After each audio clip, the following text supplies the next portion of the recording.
État d'esprit dynamique, ça signifie, qu'on peut aussi appeler growth mindset en anglais, ça signifie penser que notre intelligence ou que nos compétences peuvent évoluer avec l'entraînement, avec les exercices. Et généralement, on va opposer ça à un état d'esprit fixe, donc fixed mindset en anglais, ce qui veut dire qu'on va penser que nos compétences, notre intelligence ne peuvent pas vraiment évoluer, qu'elles seraient en quelque sorte innées, ou en tout cas qu'on a très peu de contrôle là-dessus.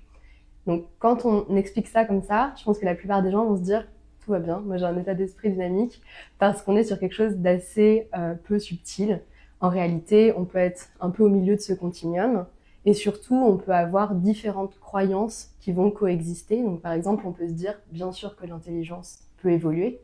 mais quand on va être face à un exercice de mathématiques difficile, par exemple, se dire, oh là là, c'est pas du tout pour moi, je vais plutôt m'investir dans une autre matière, et ça sert à rien que je fasse trop d'efforts en maths parce que j'y arriverai jamais. Et là, on est déjà sur un état d'esprit fixe, en fait.